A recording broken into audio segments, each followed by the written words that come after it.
welcome to this edition of News Leader. I'm Andrew Todd. In tonight's news, the Tullahoma Board of Mayor and Aldermen narrowed down the list of city administrator applicants. Motlow signs a deal with Tennessee Tech, and a man passed away at Timms Ford Lake. We'll have all these stories and more on tonight's News Leader. Hi there, this is Terry Stroop, Stroop's Accurate Refrigeration. Summer's about to wind down, fall's right around the corner. It's time to get signed up for your fall maintenance checks, and let's get out and support our local high school football this year. Let's go, Cats! Welcome back. After tossing out the recommendations of the citizen group tasked with narrowing down the list of Tullahoma City Administrator applicants, the Tullahoma Board of Mayor and Aldermen were able to come to some agreement about who they are going to interview for the position. Let's go to Monday's meeting. The city recorder has done a stellar job of taking 5 votes from 7 people and distilled those votes, and it's fairly interesting, the outcome. And I'd like for the city recorder to read the names of the ones and the number of votes that each one got. So there were 10 names total. Interesting. You have to also say who voted for who. You have to get it all on the record somehow. I don't know how you're going to do that, but just read each list. yeah, I would read each list and then tally. I'll read each list and then I'll read the order or the number of each votes per candidate. In no random order. No random order. Jenna Almacher, Kenneth Pearson, Jason Quick, Scott Collins, David Stroll, correct? Sharon Walls, Daniel Berry, Chris Dorsey, David Stroll, Scott Mazzanos, Kenny Pearson, Jason Quick. Alderman Wilson, Kenny Pearson, Jason Quick, Scott Collins, Richard Hugh, Randall Smith, Mayor Noes, Marsh, Dorsey, Mazzanos, Pearson, and Smith. Derek Mann, Scott Collins, Kenneth Pearson, Jason Quick, Richard Hughes, Randall Smith. Jerry Mathis, Marsh, Quick, Pearson, Straw, Dorsey. Kurt Glick, Dorsey, Straw, Mazzaros, Pearson, Quick. So the Kenny Pearson was given 7 votes, Jason Quick 6, Christopher Dorsey 4, David Straw 4, Scott Mazzaros 3, Randall Smith 3, Scott Collins 3, Patrick Marsh 2, Richard Hughes 2, Sharon Walls 1. With that we have We got 3 and up. we have 4. The top 4 got 4 or more votes. 4, 4, 6, and 7. The top 4, who are the top 4 again? It would be Pearson, Quick, Dorsey, and Straw. Dorsey, and Straw. Those are the top 4. The next 3 each got 3 votes. So if we were to try to select 5, it doesn't make sense because you wouldn't know which of those they got 3. So my suggestion is to select 4, top 4, interview the top 4 candidates. I agree with that. Okay. It's quite unlikely that one of those that got only 3 votes would be considered anyway. So if you take the top 4, you don't have to split the 3, and we get on to doing interviews. And I think that sounds like a proper thing. Let's talk about Kenny Pearson, Jason Quick, David Straw, and Scott. No, I'm sorry. And Christopher Dorsey. Christopher, Kenny Pearson, Jason Quick, Christopher Dorsey, David Straw. David Straw. So do we need a motion first to say? you recognize the motion. I make a motion that this board moves forward with interviewing via Zoom first. Does that work for everybody? Could be the candidate's choice. if we have local candidates that may choose to do it local, they may. Well, I think we ought to make it, I think we ought to make, if it's just 4 people, I think they need to be in-person interviews. I kind of agree with that. I mean, we're down to 4. 4 is in person. I believe Dorsey is in state, Yeah, Straw is not. no. Well, and are we going to give a time limit too? I mean, so if they're not available within a certain amount of time, then maybe we could do it Zoom, right? Would that, I mean, we're gonna have to pay for them to come here and do all that. So but what if they can't? I would say this is kind of a screen, like initially, normally you do like a first interview, right? Like this is just kind of a screen interview, and then we still need to have them do, I've never been paid to Like, attend will a job we interview. I mean, when I had to go through like 5 interviews to get, I mean, like 15 hours. Paid to do your job interviews? Oh, I forget the people you work for. So maybe you were. No, I didn't get paid. Just kidding. To do mine. Totally kidding. Totally kidding. It's a joke. I think it's Just appropriate Watch that.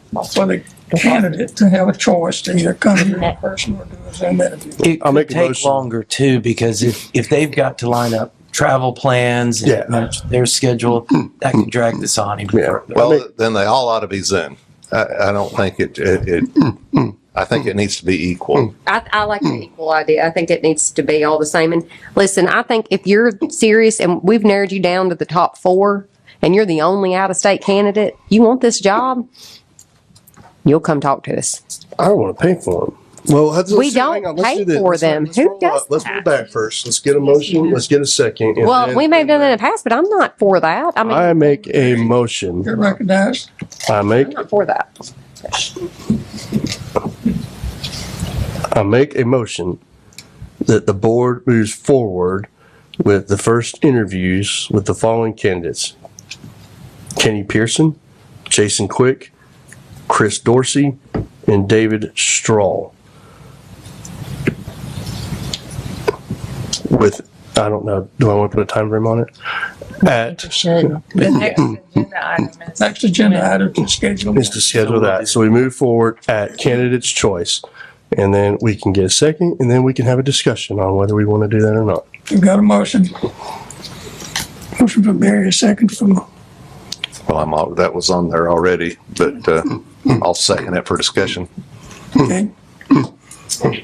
And the discussion is whether or not to allow candidate choice for interviews.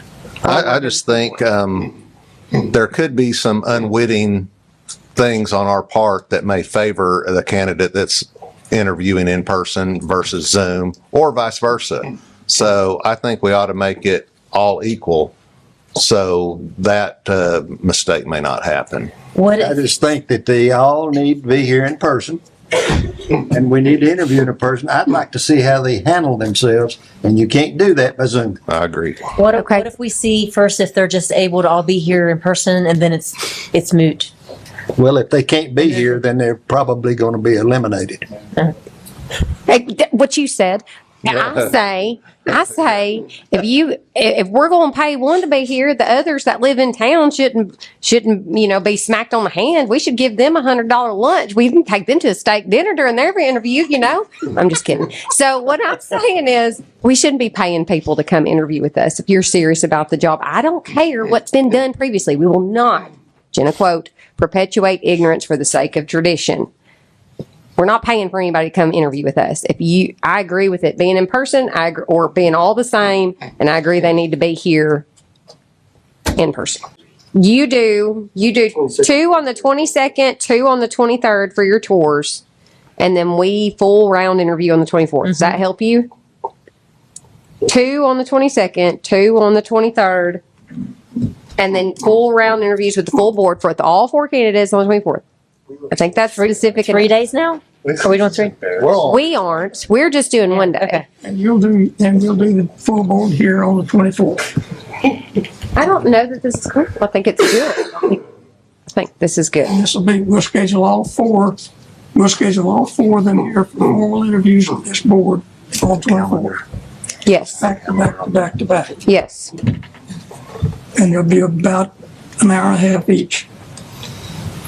I'd say an hour. I'd say 45 minutes to an hour.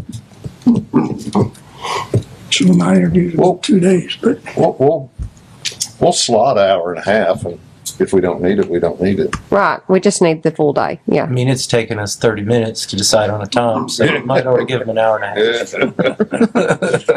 Okay. I mean, I don't know that I can take off work, so I may miss the ones during the day till I'm out of work. If we're talking about 8 hours of interviews, which is fine. I mean, it's, I can zoom in and call. Well, the 24th, Always gonna go. the 24th is the only time you'd have to take off. Yeah, I mean, I may not. be able 22nd, to. 23rd Don't is- let that stop us. I will take off work. I will not. I will, if I'm allowed. I'll even schedule it around poker tournaments. Okay. That pretty well takes care of item 138 and 139. Wait, do we need to vote? Formal vote? Everybody, Need to vote, don't we? everybody in favor? We don't need to vote. What are we voting on? We have to. We have to. We think we have to get it on the record. Yes. We're voting on what I said with the interviews doing the 22nd, 23rd, and 24th, where we're here on the 24th. Bingo. You got it. I got it. Vote. Ready to vote. Need a vote button. Put the vote on there. There you go.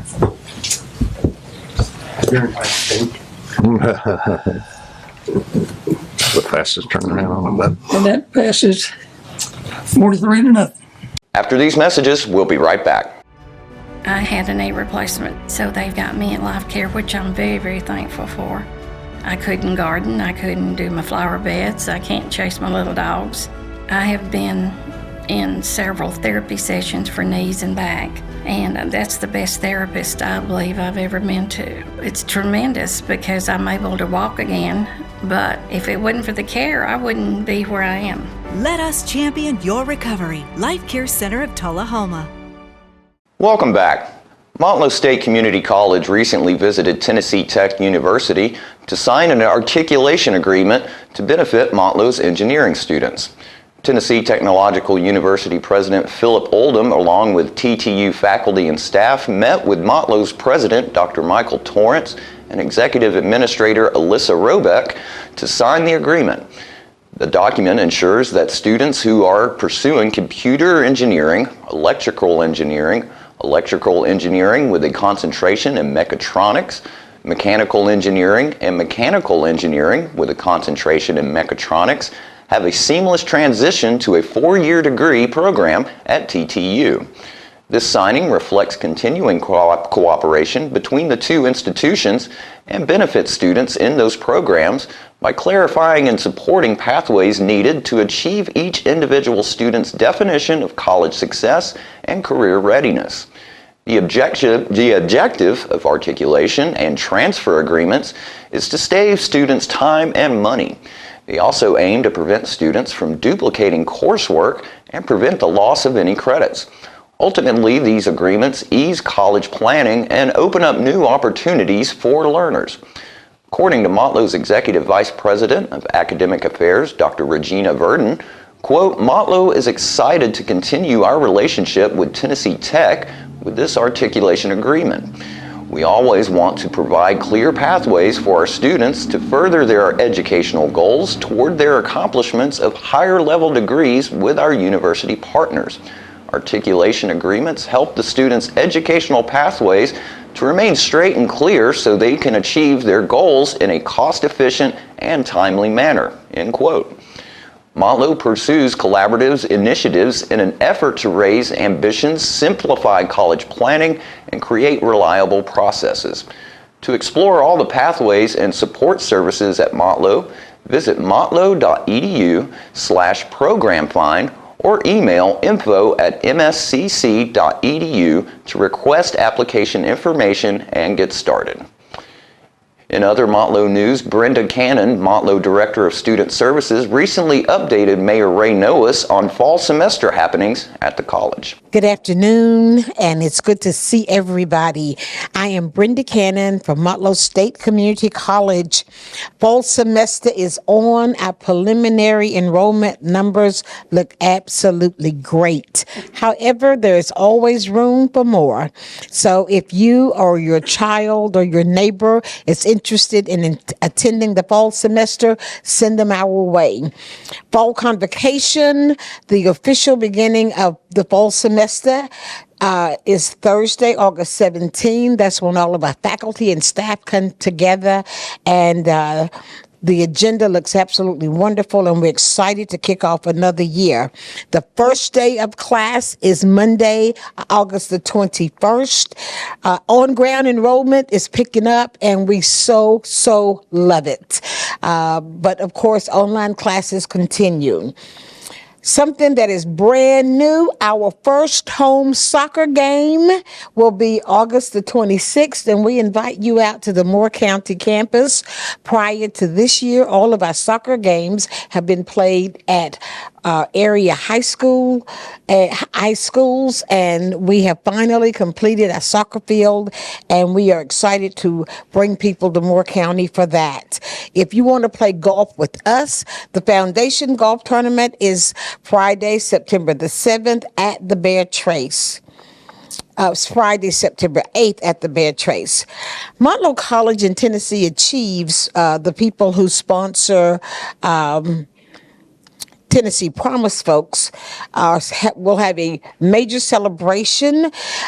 We have been notified that we are one of 4 community colleges that has enrolled 10,000 students under the Promise Grant. So we're going to have a 10,000 strong celebration at the Smyrna campus. They chose the location on Thursday the 14th, but it is in recognition of the hard work done by all to get us to that. Something very special is going to happen on our campus on the 21st and 22nd of September. Motlow will be the host site of the Tennessee Board of Regents, the College System of Tennessee. We will host the regents, the chancellor, the board staff, and all of the presidents in the college system. There will be about 125 to 150 visitors in town. They will be staying at our local hotels. They will be browsing our shops, and they will be visiting and having business meetings on our campus. So as you see our visitors in town, please give them a hearty welcome. And last but not least, Motlow College Fayetteville is 30 years old, and we are celebrating that on September the 27th, and we welcome all of you to join us in all of these celebrations. We are your community college, and it is our pleasure to serve you. Thank you. More news is coming up in just a moment. It's not invoice. It's not MSRP. It's not Christmas Day, although it may feel like it.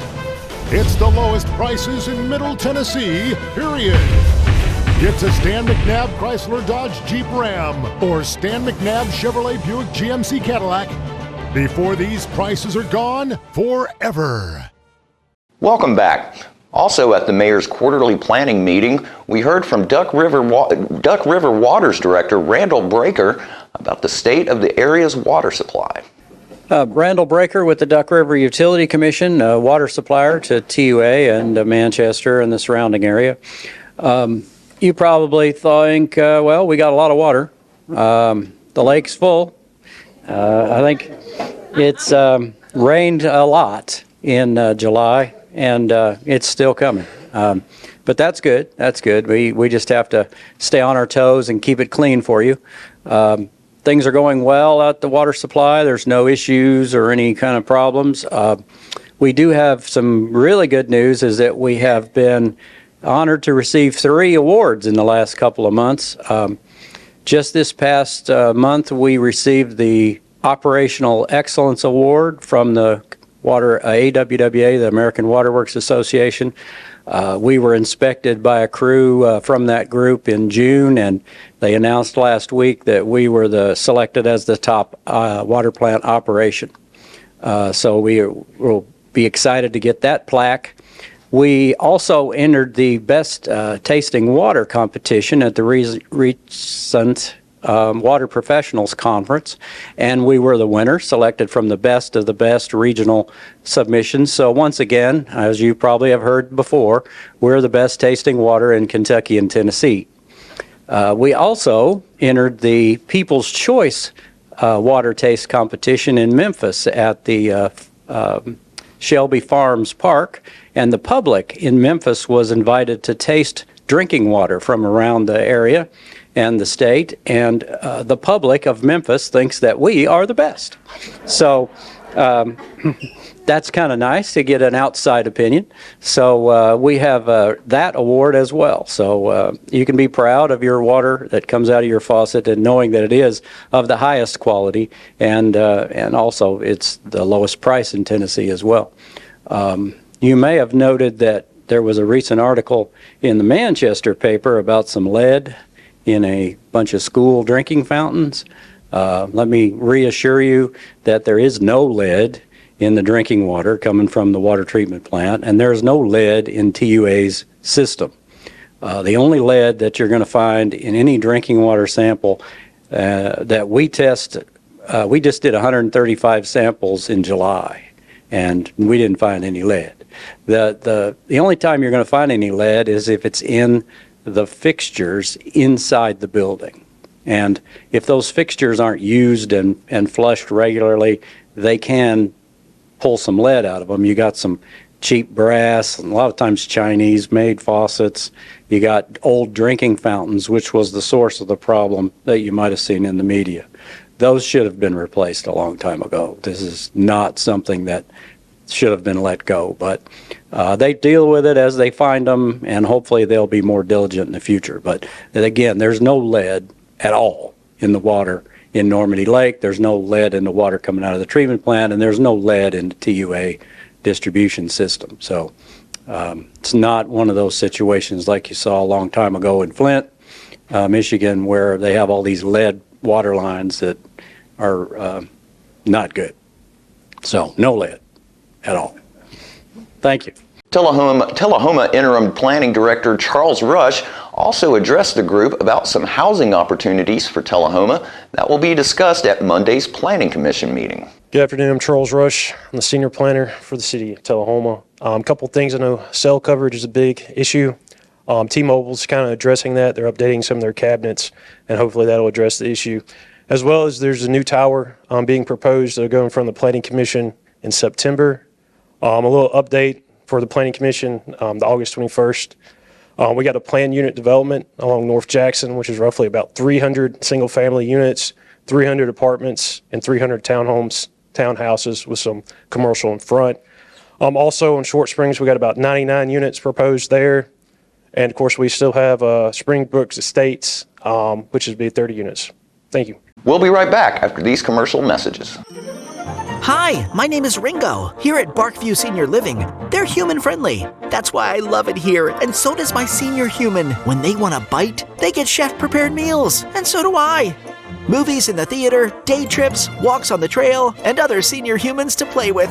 The grass and the grounds are exquisite. It's everything my human needs to be healthy and active. Barkview. A Parkview Senior Living. For your dog's best friend, you. Welcome back. Tennessee Wildlife Resources Agency's officers responded to a missing person incident on Timms Ford Lake at Rock Creek Boat Ramp on the evening of Sunday, August 13th. Bystanders called authorities after finding a truck back down the ramp with a jet ski floating nearby. Officials began a search of the area, which concluded on Monday morning when the body of the missing jet skier was located.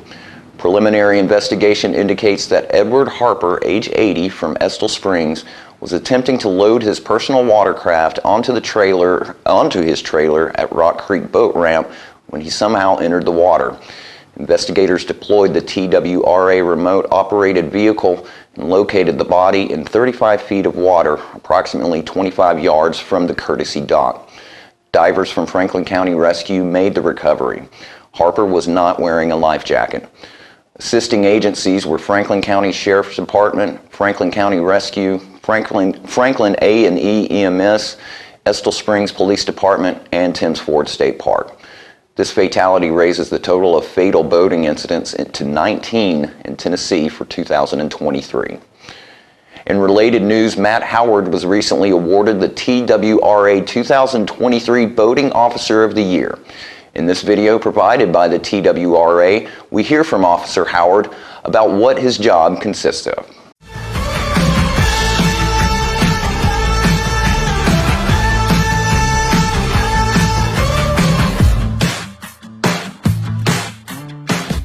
I mean, we want everybody to come out here and have a good time, enjoy our natural resources we have in the state. But our ultimate goal is everybody go home at the end of the day safely. We don't have any accidents. We're out here to make sure that everyone is abiding by state laws, state regulations, U.S. Coast Guard regulations with safety equipment, that they're obeying the rules of the water. You know, busy weekend out here consists of stops for, fishermen. We have paddlecraft on this lake, registered vessels. We're looking for fishing licenses, safety equipment, make sure there's no reckless operation of vessels, and most importantly, make sure nobody's operating their vessels while under the influence of alcohol and or drugs. So. Just something I've always enjoyed doing. I was raised as a kid on this lake, walleye fishing as a kid with my grandparents. So it's just something that I take very seriously and personal, and enjoy being out here. So.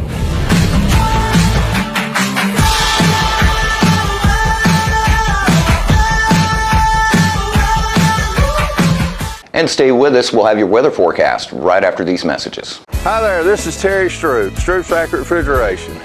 Summer's about to wind down, fall's right around the corner. It's time to get signed up for your fall maintenance checks, and let's get out and support our local high school football this year. Let's go, Cats! Welcome back. We'll take a look at your weather forecast at this time, starting with your weather history on this date. Our record high was in 1952 at 100 degrees. The record low was in 1914 at 50 degrees. The average high for this day is 87, and the average low is 67.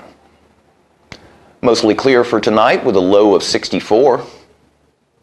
Sunny skies for Friday with a high of 86 and a low of 59. And sunny skies continue for Saturday with a high of 85 and a low of 63. And that's our News Leader report for this evening. We invite you to join us each Tuesday, Thursday, and Saturday evenings at 6, 8, and 10 p.m. for News Leader. Stay safe and have a great evening.